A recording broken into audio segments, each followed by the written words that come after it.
One way to find new examples of groups is to look within existing groups. This brings us to the topic of subgroups. A non-empty subset H of a group G is a subgroup of G if H is also a group. Now it's important to notice in this definition that the operation we place on H must agree with the operation that's on the larger group G. So there are lots of examples of subgroups. For instance, if we look at the integers under addition, the set of multiples of 3, that's 0, 3, 6, minus 3, etc., that forms a subgroup of the integers also under addition. The second example, if we just look at the numbers 0, 2, 4, 6, and 8, that forms a subgroup of Z10. And then finally, these four numbers, 1, minus 1, I, and minus I, form a subgroup of the multiplicative group of non-zero complex numbers. Now, not every subset of a group is a group, and so there are lots of non-examples as well. So in our first example, we're looking at the set of positive real numbers under multiplication, and we're wondering whether that is a subgroup of the whole set of real numbers under addition. So while it's true that the positive real numbers is a subset of the entire collection of real numbers, the problem is that the operation in our subset, multiplication, does not agree with the operation in the larger group, which is addition. So remember, that's a necessary facet of our definition of subgroup, is that the operations agree. So this first example does not yield a subgroup. Okay, now the second example, we're looking at the set of odd integers under addition inside the additive group of integers. And here, the operations agree. We're talking about addition in both cases, but notice that addition is not binary on the collection of odd integers. If I take two odd integers and add them together, I don't get an odd integer. So the operation on my subset of odd integers fails to be binary, and therefore the odd integers is not a group, and therefore can't be a subgroup of the integers. So finally now we have the set of positive integers under addition considered as a subset of the entire collection of integers under addition. So far things look pretty good here. We're talking about addition in both instances, and the operation of addition is binary on the positive integers. If I take two positive integers and add them together, I get a third positive integer. However, the positive integers don't form a group under addition because there are a lack of inverses. For instance, if I seek an inverse for 2, I want to say that its inverse is minus 2, but minus 2 is not a positive integer. Suppose we have a group G and a non-empty subset of G, and we want to try to show that H is a subgroup of G. It might make sense that the process of showing that H is a subgroup of G would be shortened because H might already inherit some desirable properties just by living within a group G. And that indeed turns out to be the case, as is indicated by this theorem. If we let G be a group and H a non-empty subset of G, then H is a subgroup of G if and only if two properties hold. The first is that if we take two elements in H and multiply them together, that must yield a third element of H. In other words, the operation on G is binary on H. And we also need item 2 to be true, which says that whenever we have an element of H, the inverse of that element must also lie in H. So you might notice that this theorem is an if and only if theorem. And that means that to prove it, there are two directions, or two proofs that we need to do, a forward direction and a rearward direction. The forward direction is really not that interesting.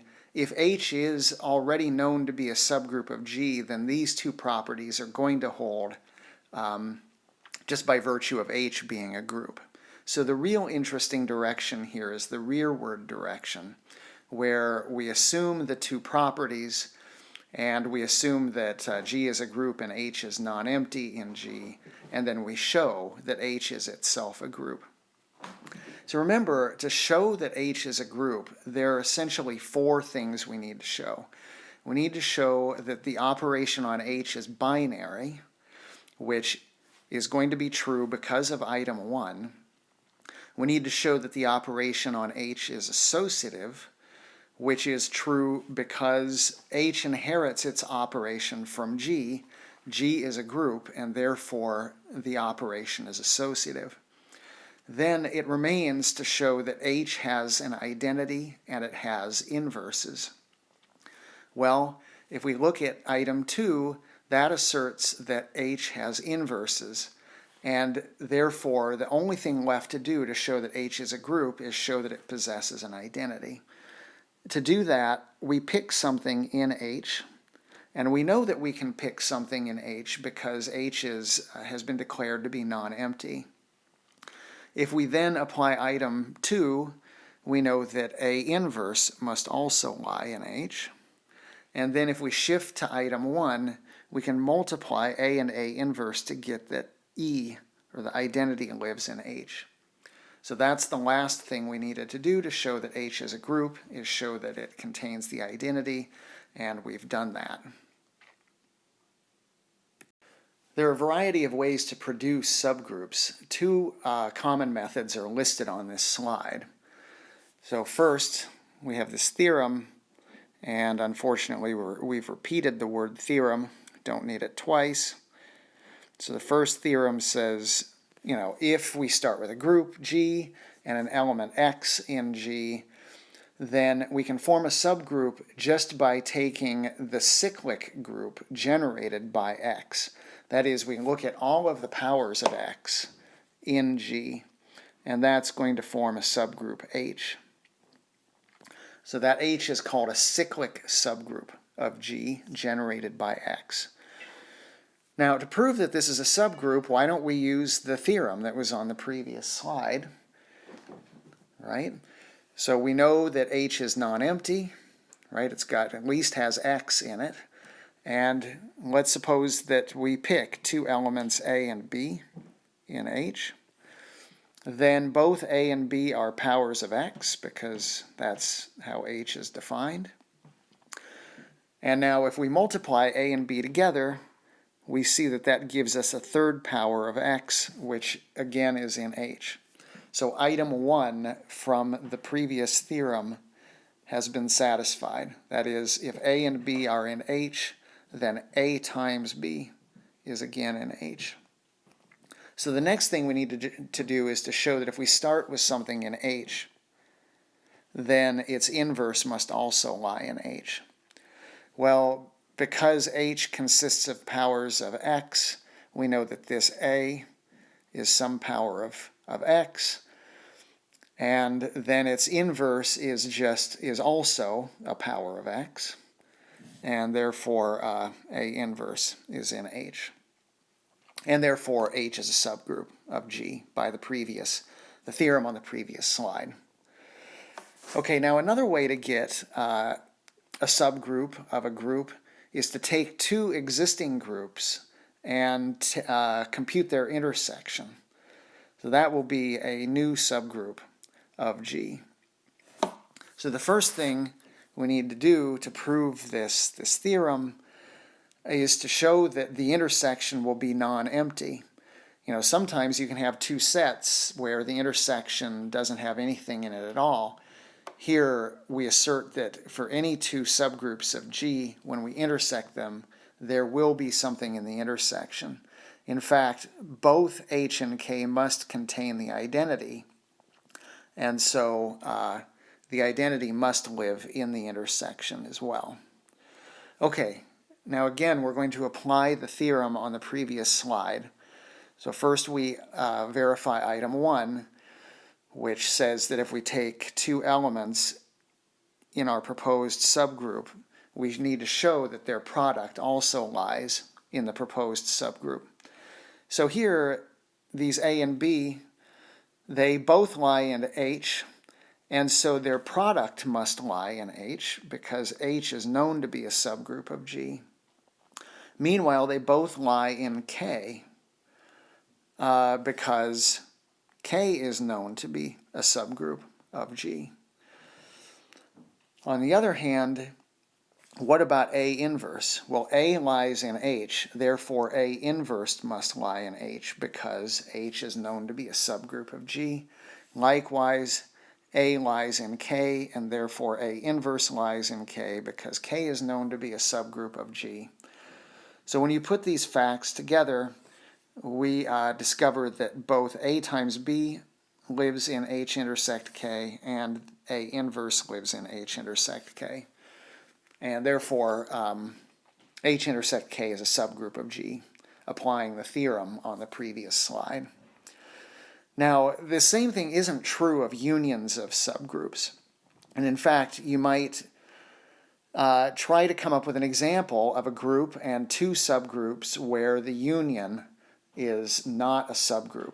A good place to look might be within the integers, for instance. We have a few examples involving subgroups.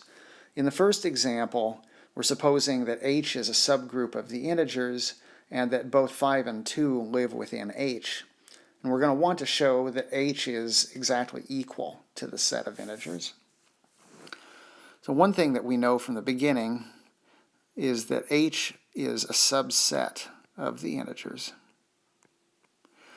And to finish, what we want to know is whether the integers are a subset of H. Okay, so one thing we know is that because H is a subgroup, -2 is an element of H, because -2 is the inverse of 2, and 2 is living within H, and anything in H must have an inverse living within H. And from there,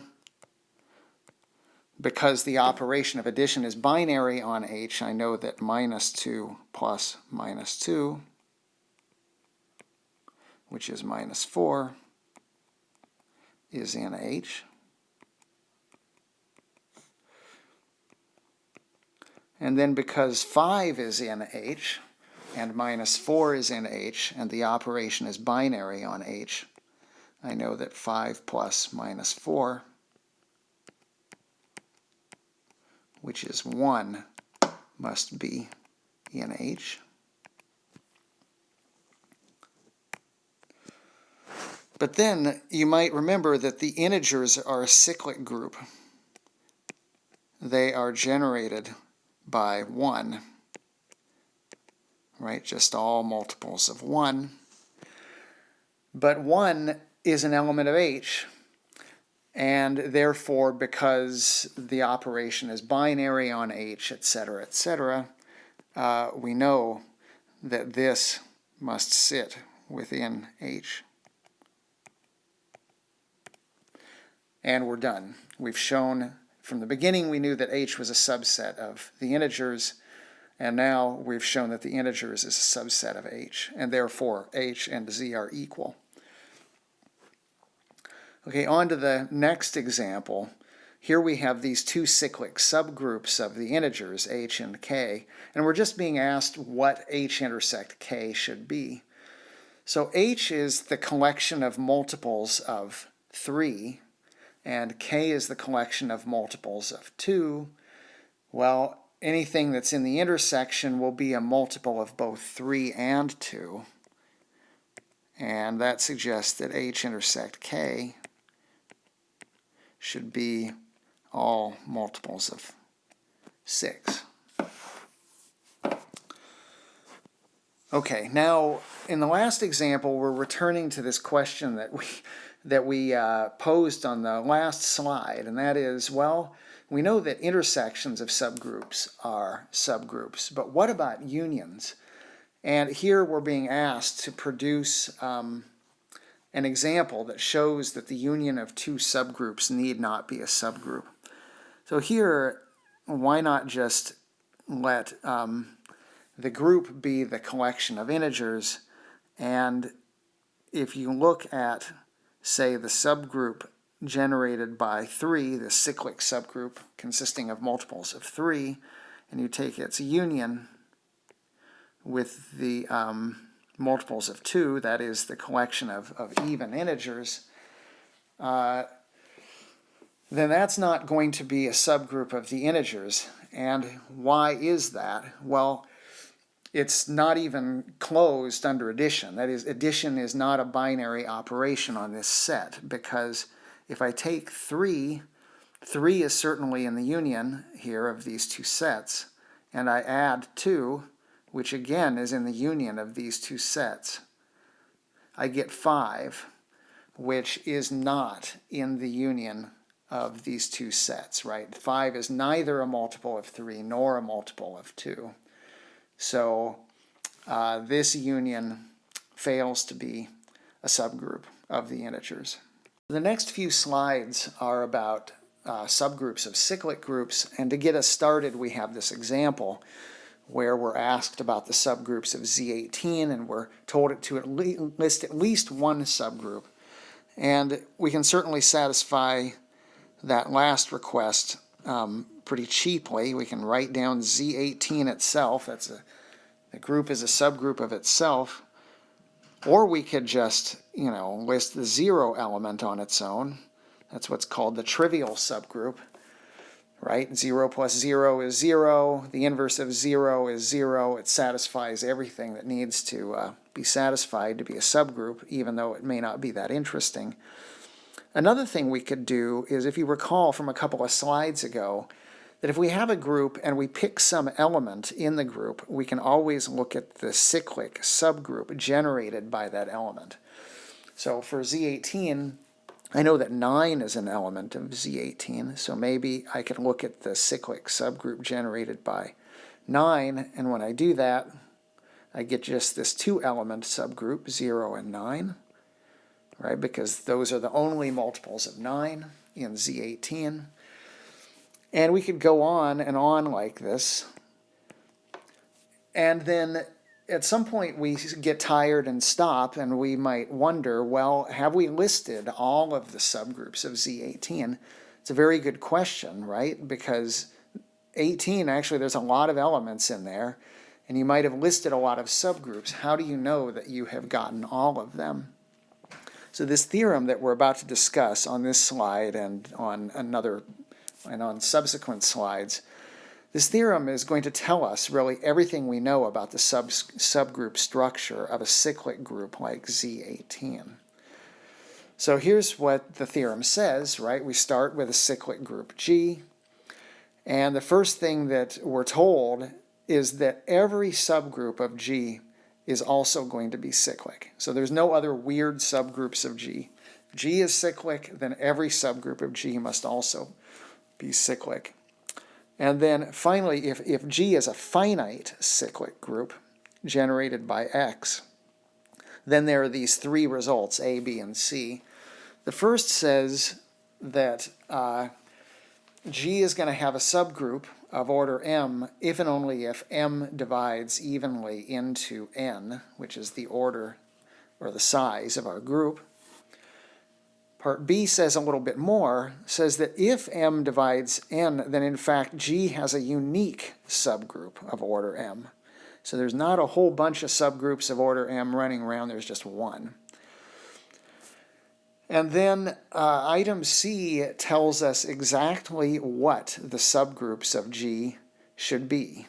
So this list that we'll discuss in some detail in a little bit, that list of cyclic subgroups is the collection of distinct subgroups of G. And that's the end of the structure. So now what we'll want to do is discuss the proof of this theorem. The first part of the theorem on the previous slide asserts that every subgroup of a cyclic group is cyclic. This is actually a classic result in introductory group theory, and we're going to give its proof. So we let G be a cyclic group generated by X, and we're going to let H be a subgroup of G. Now, if we look at H, it's contained in G, right? And that means that every element of H must be some power of X. So what we're going to do now is we're going to pick the smallest possible positive exponent we can put on X in order to get something within H. So now H, remember, is a subgroup of G, and that means that any powers of this X to the K must still lie within H. So that means that this cyclic subgroup generated by X to the K sits within H. Now what we're going to want to do to finish out this theorem is to show that the opposite inclusion is true. That is, we're going to want to show that every element of H actually lives within this cyclic subgroup generated by X to the K, and that would verify that H is this group generated by X to the K. So to show that capital H is a subset of this cyclic group generated by X to the K, we start with an element, little h, in capital H. Now, capital H is a subset of G, which is cyclic, and therefore little h is some power of this generator X. Suppose H is equal to X to the T. Now what we're going to do is we're going to take that exponent T and we're going to divide it by this minimal exponent H, or K, excuse me. We're going to divide it by K to obtain a unique quotient and remainder from the division algorithm. So then we can take our little h, which we have observed already is X to some power T, and then we rewrite T as KQ plus R, and then we use laws of exponents to obtain this expression. So now if we take this equation and we solve for X to the R, we wind up with X to the R equals X to the K to the minus Q times H. Now one thing you might observe about this equation here is that little h is in capital H, as is X to the K to the minus Q power. Remember, X to the K lies in H, and so any power of X to the K must also lie in H. So this quantity must lie in H. So that means that X to the R must be an element of capital H. Now what does that say about R? Well, remember that R is bigger than or equal to 0 and less than K. If R were positive, then that would violate the minimality of K. Remember, K was the smallest positive integer, so that X to the K is a member of capital H. So the only other possibility is for R to be equal to 0, right? So what that means, if we go back here and we look at T, remember T is equal to KQ plus R. We've just shown that R is equal to 0. So that means that T is equal to K times Q, and therefore H is just X to the K to the Qth power, which is a member of this cyclic group generated by X to the K. So that means that we have succeeded in showing that capital H is a subset of this cyclic subgroup X to the K. And therefore we can put these subset conditions together. That is, H is a subset of the cyclic thing, and the cyclic thing is a subset of H, to get that the two are equal. That is, that H is indeed this cyclic subgroup generated by X to the K. And we're done now, right? We've shown that this arbitrary subgroup H is in fact a cyclic subgroup. Here we have the second part of the big theorem that we stated a couple of slides ago. This is the part of the theorem that pertains to finite cyclic groups. And in fact, the results of this theorem completely determine the subgroup structure of any finite cyclic group.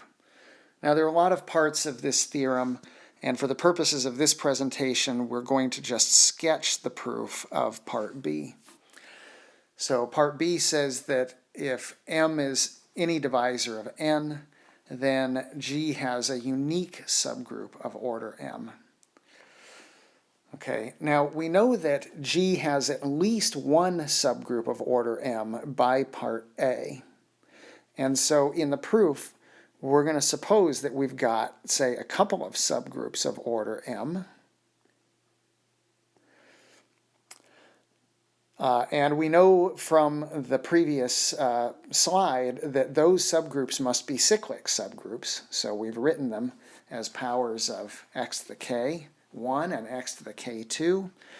And we can choose k1 and k2 to be minimal positive integers, just like we did in the proof of the previous theorem. Now, if you do a little bit of work like we did in the previous theorem using the division algorithm, we can show that these k1 and k2 are actually divisors of n. And what that means is that if I want the greatest common divisor of k1 and n, it's just going to be k1, and likewise for k2. Now, in the bottom, you see this sort of chain of implications involving equations.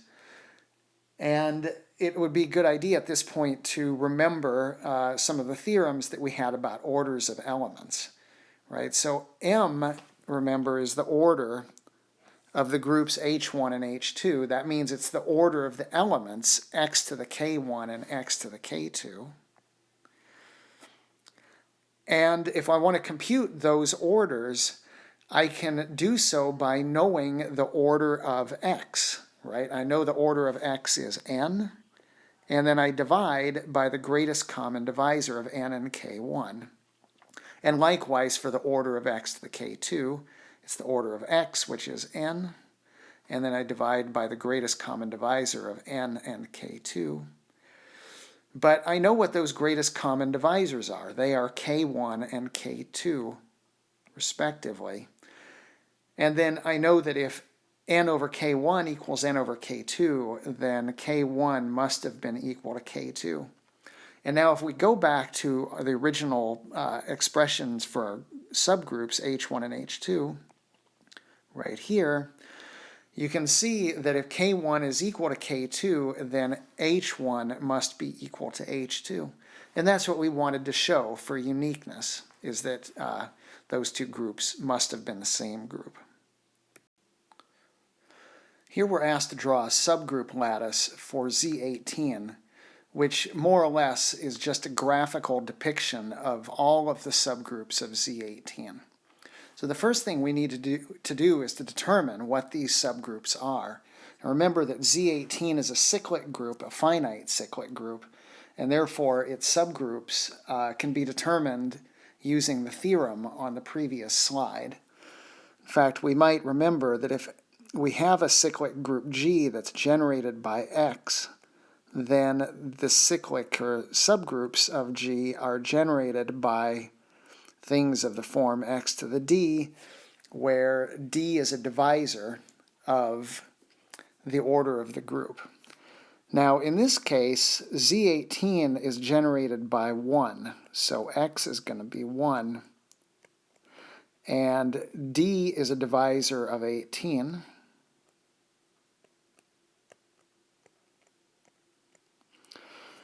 Now here, because Z18 is an additive group, when we say 1 to the dth power, remember we need to translate that to a statement about multiples, right? We're applying 1 to itself repeatedly. That means we're adding 1 to itself. So that's really d times 1, which is just d. So what that tells us is that the subgroups of Z18 are generated by these d's that are divisors of 18. So now we can list what those subgroups are, right? Well, what are the divisors of 18? Well, the simplest one is 1. And in fact, that subgroup gives all of Z18. And then we have multiples of 2 and multiples of 3, multiples of 6, multiples of 9, which we actually discussed on a previous slide. There are just 2 multiples of 9 and Z18, namely 0 and 9. And then finally, the multiples of 18, which is really just the multiples of 0. And there's only one element in that subgroup, namely 0. Once we have this information, then we're ready to draw the lattice.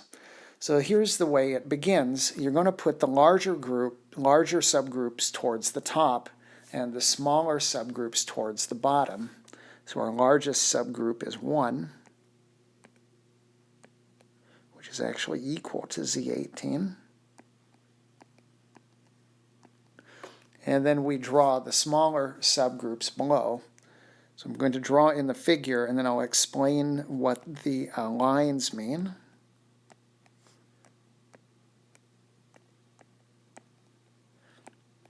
In fact, maybe as I'm drawing, you'll be able to discover for yourself what the lines mean.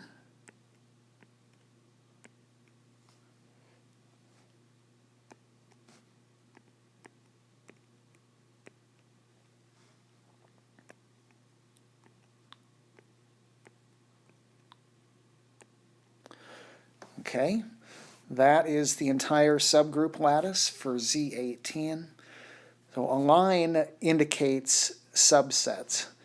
So if you have an ascending line from one subgroup to another, like here we have this subgroup of multiples of 6, here we have this subgroup of multiples of 2, there's a line ascending from the multiples of 6 to the multiples of 2, that's because the multiples of 6 are contained within the multiples of 2. So lines indicate a subset relation. We switch gears now to talk about what are called central subgroups. So central subgroups are subgroups consisting of elements that commute with one or perhaps all of the remaining elements of the group. So here in our definition we have 2 types of central subgroups. So the first, this Z of G, that consists of elements that commute with every element in the group. So in order for an element H to be in the center of G, it must commute with every element in the group. Now on the other hand, we have this centralizer group down in this bullet. So the centralizer of an element, little g, is the collection of elements that commute with that specific group element. So in order for an element H to be in Z of little g, it must commute with little g. So it doesn't have to commute with everything, it just has to commute with that one object, little g. Okay, one thing that we might observe about these 2 definitions is that the center of the group is always contained within the centralizer of a specific element. And that's because if you've got an element of the group that commutes with everything, then certainly it will commute with this little g.